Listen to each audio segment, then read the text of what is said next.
दोस्तों, एक लड़का मुंबई के अंधेरी में ऑटो रिक्शा चलाया करता था। उसका ऑटो रिक्शा किराए का था, इसलिए उसके कमाए गए पैसे में से कुछ पैसे उसे अपने मालिक को देना होता था। बाकी जो पैसे उसके पास बचते थे, उससे अपने घर का खर्चा बर्चा चलाता था। एक दिन ऐसे ही जब वो ऑटो रिक्शा चलाने के बाद शाम को ऑटो लेकर के घर आ रहा होता है, तभी उसकी पत्नी फोन करती है और कहती है कि आते समय रास्ते से सब्जी भी लेते आइएगा।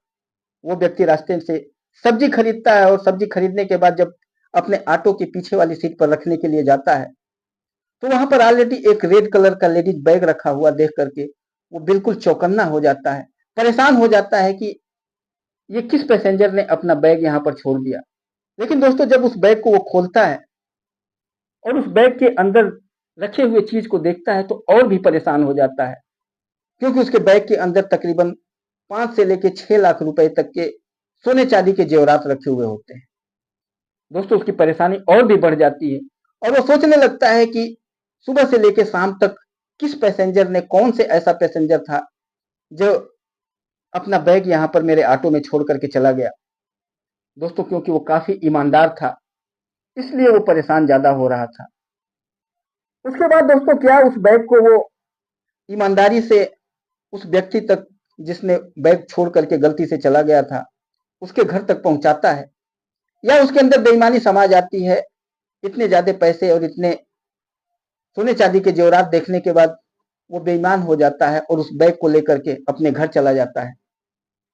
क्या होता है जानेंगे सब कुछ इस वीडियो में। वीडियो में आगे बढ़े उससे पहले मेरा आप सबसे निवेदन है कि अगर आप इस चैनल पर नए होंगे तो कृपया चैनल को सब्सक्राइब कर लीजिएगा, बेल आइकन को प्रेस करके वीडियो को लाइक करके अपने दोस्तों तक शेयर कर दीजिएगा। दोस्तों, चलिए जानते हैं इस पूरी कहानी को इस वीडियो के माध्यम से। दोस्तों, एक लड़का जिसका नाम होता है राघव। राघव उत्तर प्रदेश के वाराणसी जिले का रहने वाला होता है। राघव एक लड़की जिसका नाम होता है अमृता, अमृता से बेहद प्यार करता है। अमृता भी वाराणसी की उसी के बगल वाले गांव की रहने वाली होती है। दोनों 12वीं में एक साथ ही पढ़ रहे होते हैं और उन दोनों का प्यार इतना आगे बढ़ जाता है कि अब दोनों शादी के बारे में सोचने लग जाते हैं। अमृता एक बड़े माँ बाप की बेटी थी, पैसे वाले लोगों की बेटी थी, जबकि राघव एक गरीब माँ बाप का बेटा था। दोस्तों, अमृता राघव से कहती है, देखो, अगर तुम मुझसे शादी करना चाहते हो और मेरे साथ जीवन भर रहना चाहते हो तो तुम्हें ये बनारस छोड़ करके और कहीं और भागना पड़ेगा, क्योंकि ये जो मेरे माता पिता हैं, ये कभी भी तुम्हें एक्सेप्ट नहीं करेंगे। तुम्हारी जाति भी अलग है, मेरी भी जात अलग है, तो हम दोनों की शादी कभी भी नहीं हो सकती है। इसलिए अगर तुम मुझसे पाना चाहते हो, मुझसे शादी करना चाहते हो, तो मुझे कहीं लेकर के भाग जाओ। दोस्तों, राघव अमृता की बातें सुनता है और कहता है कि ठीक है, कल शाम को 7 बजे हम यहाँ से ट्रेन पकड़ करके और मुंबई के लिए चल चलेंगे। दोस्तों, करेक्ट 7 बजे दोनों रेलवे स्टेशन बनारस पे पहुंच जाते हैं। वहां जाने के बाद ट्रेन पकड़ करके और सीधे मुंबई पहुंच जाते हैं।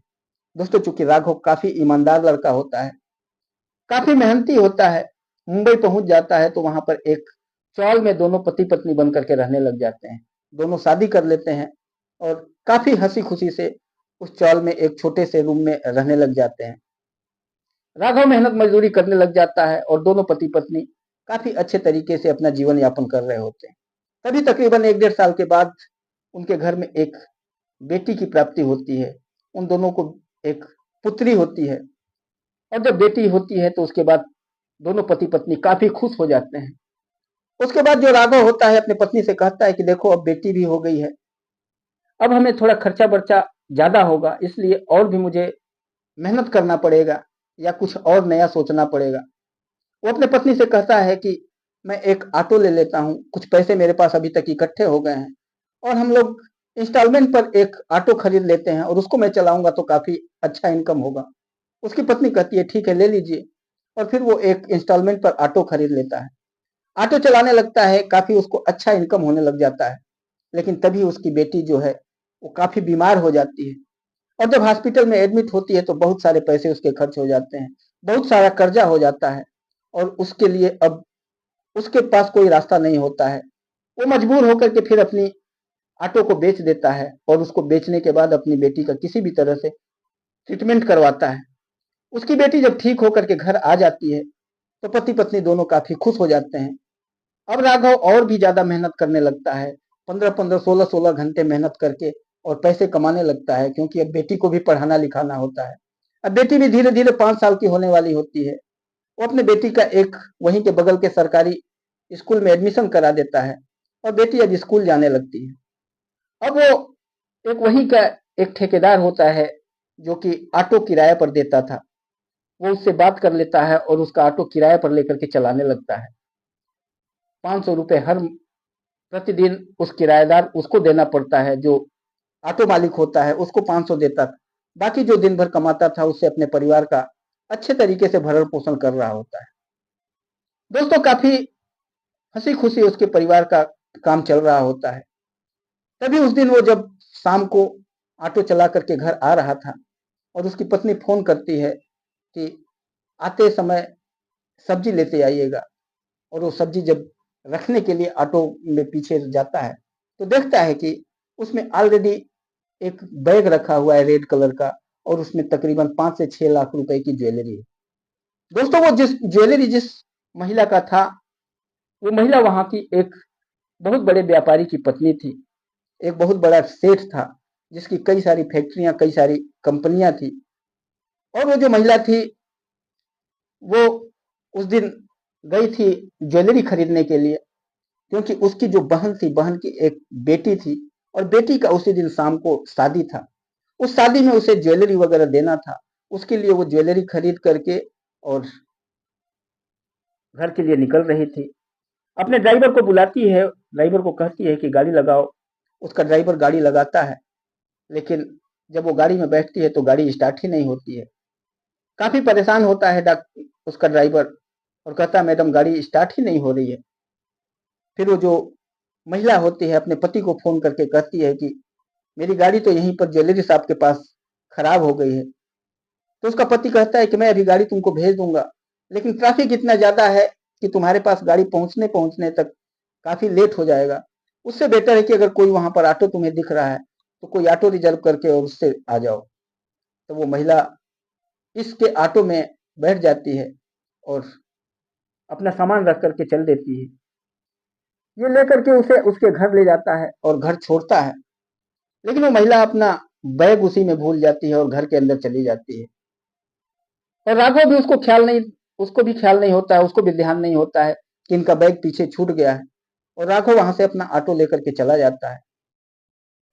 दोस्तों, जब वो महिला अपने घर में चली जाती है, आराम से अपना सब कुछ काम करती है, तकरीबन जब शाम होने वाला होता है, उसे शादी के लिए अपनी बहन की बेटी के शादी में जाना होता है। जब तैयार तुयार होने लगती है तो अपना बैग ढूंढने लग जाती है। उसको उसका बैग कहीं भी नहीं मिलता है। चारों तरफ वो काफी परेशान होने लगती है कि बैग कहाँ छूट गया। तभी सोचती है कि हो सकता है कि उस बैग को मैं ज्वेलरी शॉप में ही छोड़ करके आ गई हूँ। वो तुरंत अपने ड्राइवर को बुलाती है और ज्वेलरी शॉप में पहुंच जाती है। ज्वेलरी शॉप में जब जाती है तो वहां पर दुकानदार से पूछती है कि मैं बैग यहीं पर छोड़ चुकी हूँ। जो उतना सारा गहना मैंने खरीदा था सब कुछ यहीं छूट गया है। जो ज्वेलरी शॉप वाला होता है, जो दुकानदार होता है, वो अपना सीसीटीवी कैमरे में देखता है तो उसमें क्लियर दिखता है कि ये बैग लेकर के और दुकान से बाहर निकली है। तभी वो बोलता है मैडम, आप तो इस दुकान से अपना बैग लेकर के निकली थी। ये है सीसीटीवी फुटेज, इसको देखिए। और जब वो दिखाता है तो ये काफी हैरान और परेशान हो जाती है। उसके बाद घर आ जाती है। घर आने के बाद फिर सोचती है कि और कहाँ मैं छोड़ सकती हूँ। तब उसके दिमाग में आता है कि जिस ऑटो से मैं आई हूँ, हो सकता है उसी ऑटो में बैग छूट गया हो। उसे ध्यान आता है कि मैं जब आई थी तो ऑटो में बैग लेकर के आई थी, तो बैग ऑटो में ही छूट गया है। उसके बाद वहां पर जाती है और जितने ऑटो वाले होते हैं सबसे पूछताछ करने लग जाती है, लेकिन उस ऑटो वाले का किसी को पता नहीं चलता है। काफी हैरान और परेशान होती है, लेकिन जब कुछ भी पता नहीं चलता है तो सीधे पुलिस स्टेशन चली जाती है और सोचती है कि अगर कोई ईमानदार ऑटो वाला होगा और उसको वो बैग मिला होगा तो पक्का ले जाकर के पुलिस स्टेशन में दे देगा। और जब वो पुलिस स्टेशन जाती है और पता करती है तो कुछ भी नहीं पता चलता है, क्योंकि किसी ने भी पुलिस स्टेशन में कोई ऐसा बैग दिया ही नहीं था। वो फिर अपने सामान का गुमशुदगी रिपोर्ट लिखवाती है और कहती है कि मेरा ऐसे ऐसे एक ऑटो में सामान छूट गया था और ऑटो वाला लेकर के चला गया है। पुलिस कहती है मैडम आप परेशान मत होइए, हम पता करने की कोशिश करेंगे। लेकिन अब पुलिस पता भी करेगी तो शाम को उसको उस गहने की जरूरत थी। उसकी बहन की शादी शाम को ही थी और उसी में उसको देना हो था। उसके पास पैसे रुपए की कोई चिंता नहीं थी, क्योंकि उसके पति के पास बहुत पैसे थे। वो पैसे का उसे टेंशन नहीं था, लेकिन उसको टेंशन यही था कि अब मैं शाम को जाऊंगी और अपने बहन की बेटी के लिए क्या दूंगी, वहां पर मेरी बेइज्जती होगी।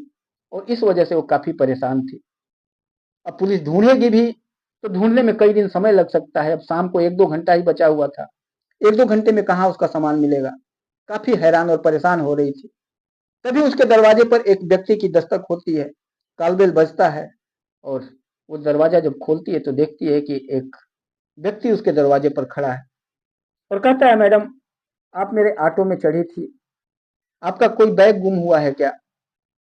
तो तुरंत वो महिला कहती है कि हाँ, मेरा एक गहने से भरा हुआ बैग था, वो ऑटो में छूट गया था। मैं आपको ही ढूंढ रही थी इतने दिनों से। इतनी देर से मैं पुलिस के पास गई थी और कहाँ कहाँ जा करके आपको ढूंढ रही थी, लेकिन आपका कहीं भी अता पता नहीं लग रहा था। तो कहता है, मैडम, ऐसे कहने से कोई बात नहीं होती है। आपका बैग किस कलर का था और उस बैग में क्या था, ये बताइए। तब वो महिला बता देती है कि इस कलर का बैग था और उसमें इतने 5-6 लाख रुपए के सोने चांदी के जेवरात थे। जब उसको ये पता चल जाता है कि ये महिला सही है, इसी का बैग है, तो राघव अपने ऑटो में जाता है और उस बैग को ले आकर के और उस महिला के हैंडओवर कर देता है। जैसे ही वो महिला को देता है, महिला उसको देखती ही रह जाती है और सोचती रह जाती है कि इस दुनिया में आज भी इतने ईमानदार लोग हैं। एक ऑटो वाला जो एक गरीब व्यक्ति है, जो मुश्किल से 2-400 रुपए पूरे दिन भर में कमाता होगा, और उसको जब 5 लाख 6 लाख रुपए की ज्वेलरी मिल गई और वो व्यक्ति घर पर पहुंचाने के लिए आ गया। इस दुनिया में ऐसे भी ईमानदार लोग हैं आज, तभी तो ये संसार चल रहा है। वो उसे कहती है कि तुम भैया, तुम्हें 5 लाख 6 लाख रुपए की ज्वेलरी मिल गई, तुम क्यों पहुंचाने आ गए? क्या तुम्हारे अंदर इतना भी नहीं दिमाग में चला कि 5-6 लाख रुपए का ज्वेलरी है, अगर इसको मैं बेच दूंगा तो कम से कम मेरी 2-3 ऑटो खरीदी जा सकती है। तभी वो राघव होता है, कहता है, मैडम, हम गरीब जरूर हैं, लेकिन बेईमान नहीं हैं। हम अपनी मेहनत मजदूरी करके खाते हैं, हम हराम का किसी का नहीं खाते हैं, और तभी तो ये दुनिया चल रही है। दोस्तों, वो महिला होती है, उसके आंखों से आंसू आ जाता है उस ऑटो ड्राइवर की बातें सुन करके, कि ऐसे भी लोग ईमानदार, बेशक गरीब हैं, लेकिन अभी भी ईमानदार लोग हैं। दोस्तों, वो कहती है कि मैं आपके लिए कुछ करना चाहती हूँ। तो राघव कहता है कि मैडम, मुझे कुछ करने की जरूरत नहीं है, मुझे अपने बाजुओं पर भरोसा है, मैं मेहनत करके अपने परिवार का पालन पोषण कर लेता हूँ। आपका सामान था, मेरा फर्ज बन रहा था कि आपके घर तक पहुंचाना, इसलिए मैं आपके पास लेकर के आ गया। दोस्तों, तभी वो महिला कहती है कि सामान छूटे हुए तो मुझे कम से कम 4 घंटे होने वाले हैं, आप 4 घंटे बाद सामान क्यों लेकर के आए? क्या आपके दिलो दिमाग में ऐसा चल रहा था कि सामान दूं या नहीं दूं, दूं या नहीं दूं?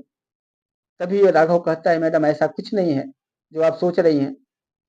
मैं 4 घंटे तक जो मेरे ऑटो में जितने भी लोग चढ़े हुए थे, जिसको मैं जानता पहचानता था, सबके घर जा रहा था और सबसे पूछ रहा था कि मेरे ऑटो में आपका कोई बैग तो नहीं छूटा है। कुछ लोग तो मना कर दे रहे थे, लेकिन कुछ लोग बोल रहे थे, हाँ हाँ, मेरा बैग ऑटो में छूटा है। तब मैं सबसे यही क्वेश्चन करता था कि किस कलर का बैग है और उस बैग में क्या रखा हुआ है। तब वो लोग जब बता नहीं पाते थे तो मैं उनको सामान नहीं दे रहा था और लेकर के आ जा रहा था। ऐसे करते करते मुझे 3-4 घंटे समय बीत गए, और लास्ट में जब मैं आपके पास आया और आपसे वही क्वेश्चन पूछा तो आपने सही सही बता दिया, जिससे मुझे पता चल गया कि आपका बैग है। इसलिए मैं आपको बैग हैंड ओवर करके और अब जा रहा हूँ। दोस्तों, महिला उसकी बात सुन लेती है, सुनकर काफी चिंता में पड़ जाती है, काफी सोचने लग जाती है। अब महिला के उस शादी में जाने का भी समय हो रहा था, क्योंकि अब शाम हो चुका था और उसे शादी में जाना था। वो तुरंत अपना बैग रखती है और तैयार होती है और उस ऑटो ऑटो वाले को कुछ पैसा देना चाहती है, लेकिन जो राघव होता है वो बिल्कुल क्लियर कट मना कर देता है, मैडम, मैंने कोई आपके ऊपर एहसान नहीं किया है, मैंने अपना फर्ज निभाया है और इसलिए आप मुझे कुछ दीजिए मत। तब वो कहती है कि मुझे, अगर आप कुछ नहीं लेना चाहते हो तो कम से कम अपना फ़ोन नंबर दे दो, और कभी भी किसी भी चीज़ की आपको ज़रूरत पड़ेगी तो आप मुझे इस नंबर पे फ़ोन कर देना। दोस्तों, वो ऑटो वाला जो राघव था, वो अपना नंबर मैडम को दे देता है और मैडम से नंबर ले लेता है और उसके बाद चला जाता है। इधर मैडम तैयार होकर के और अपने बहन की बेटी की शादी में चली जाती है। लेकिन शादी में जाती है लेकिन उसका दिमाग जो है हमेशा उस राघव की तरफ ही घूम रहा था। पूरी शादी में वो गुमसुम बैठ करके यही सोच रही थी कि देखो कितना ईमानदार है, कितना खुददार है कि एक मजदूरी कर रहा है, किराए पर ऑटो चला रहा है, लेकिन अपने परिवार का किसी भी तरह से खर्चा वर्चा चला रहा है मेहनत मजदूरी करके, लेकिन ईमानदारी से चला रहा है। मैंने जब उसे पैसा देने की कोशिश किया तो पैसा भी नहीं दिया, और अगर वो चाहता तो ये 5-6 लाख रुपए की ज्वेलरी बेच करके 2-3 ऑटो खरीद सकता था, लेकिन ये इतना ईमानदार है कि इसने ये काम नहीं किया। उसी के बारे में सोच रही थी। शादी वगैरह खत्म होता है, वो सीधे घर आती है। घर आने के बाद अपने ड्राइवर से कहती है कि तैयार हो जाओ, कहीं चलना है। सुबह के 9 बज रहे होते हैं, उसका ड्राइवर तैयार होता है और गाड़ी लगा देता है। मैडम उसकी गाड़ी को लेकर के ड्राइवर को और सीधे मार्केट जाती है और मार्केट से काफ़ी सारी चीज़ें खरीदती है। पहले वो राघव को एक बार फ़ोन करती है और कहती है तुम्हारे परिवार में कौन-कौन है? तो राघव बताता है कि मेरी पत्नी है, मेरी बेटी है जो अभी 6 साल की है, और मैं हूँ, हम 3 ही लोग हैं परिवार में। फिर वो मार्केट से बेटी के लिए भी बहुत सारे कपड़े, खिलौने वगैरह खरीदती है। उसकी पत्नी के लिए भी बहुत सारी साड़ियाँ खरीदती है, राघव के लिए बहुत सारे कपड़े खरीदती है और बहुत सारी मिठाइयाँ वगैरह सब खरीद करके और राघव को फ़ोन करके कहती है कि राघव तुम कहीं पे ही हो अगर, तो घर पे आ जाओ और साथ में बेटी को भी लेकर के आ जाओ। राघव को सब कुछ कहती है कि मैं आपके घर पर आ रही हूँ, आप लोगों से मिलने के लिए आ रही हूँ, इसलिए आप अपनी बेटी को लेकर के घर पे पहुँच जाओ। राघव कहता है ठीक है मैडम, मैं आ जाता हूँ।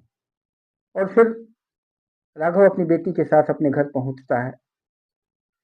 राघव के घर पहुँचने से पहले ही मैडम अपने ड्राइवर के साथ उसके खोली पर पहुँच जाती है, जहाँ पर एक गंदा खोली होता है, वहाँ पर एक-एक रूम में 8-8, 10-10 लोग रह रहे होते हैं।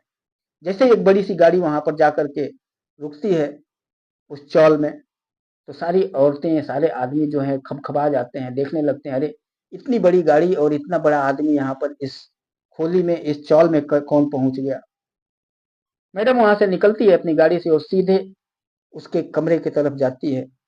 1-2 लोगों से पता करती है उसके बारे में, तो लोग बताते हैं कि ये सामने वाला जो कमरा है, यही राघव का कमरा है। और उस कमरे में जैसे ही जाती है तो उसकी पत्नी कुछ काम कर रही होती है। उसकी पत्नी पीछे मुड़ कर के देखती है तो हैरान और परेशान हो जाती है कि कौन है इतनी बड़ी, इतने पैसे वाली महिला जो इतनी बड़ी कार में और हमारे घर में कैसे आ रही है? तभी वो अंदर घुसती है और जैसे ही वो घुसती है तुरंत उसी समय राघव भी अपनी बेटी को लेकर के और उस रूम में घुसता है।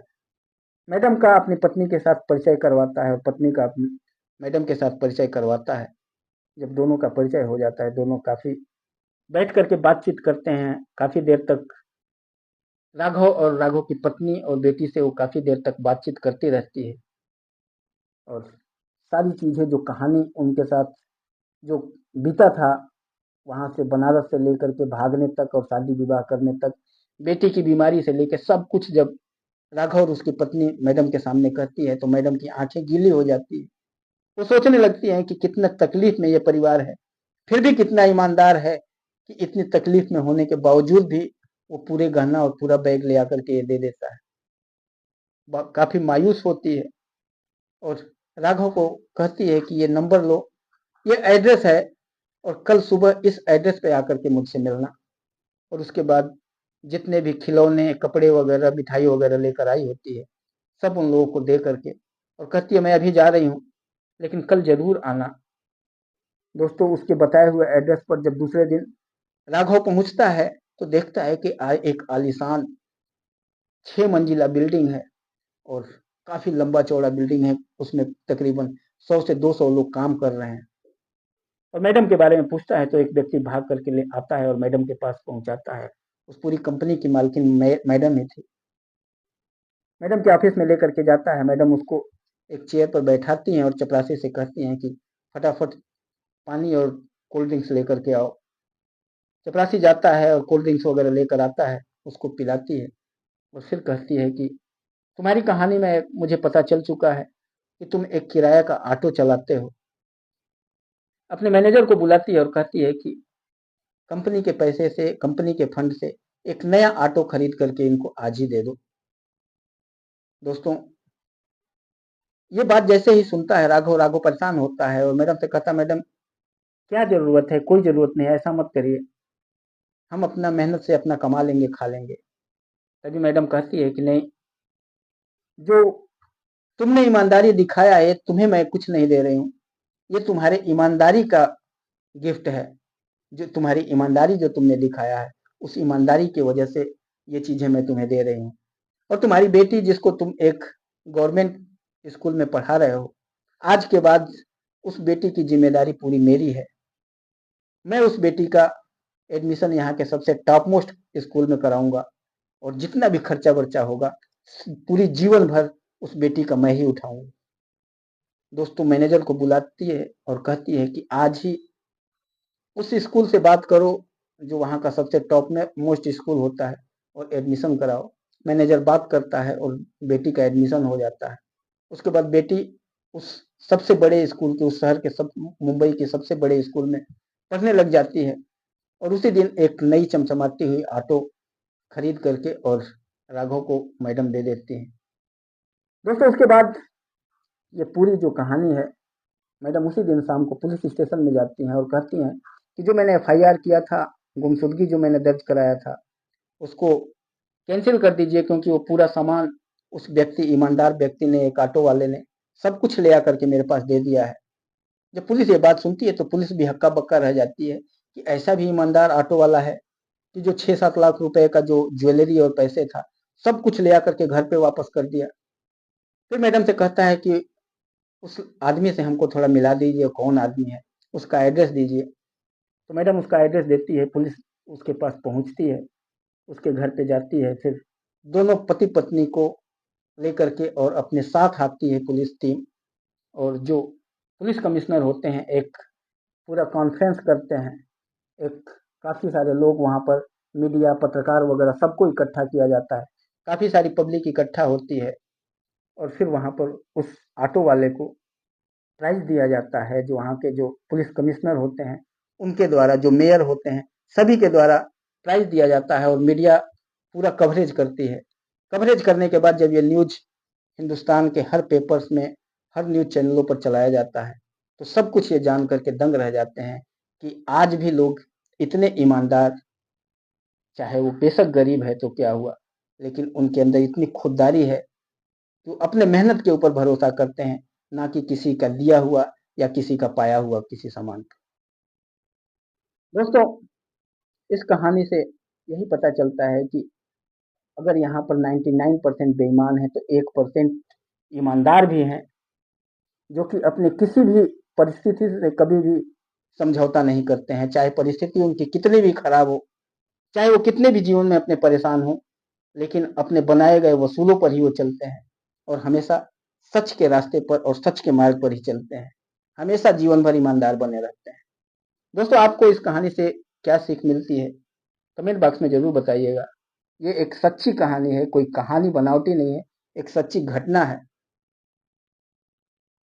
आपको ये स्टोरी कैसी लगी? अगर स्टोरी अच्छी लगी होगी तो कमेंट बॉक्स में राय ज़रूर दीजिएगा। वीडियो को लाइक करके और चैनल को सब्सक्राइब कर लीजिएगा। फिर मिलेंगे किसी और वीडियो में, तब तक के लिए नमस्कार।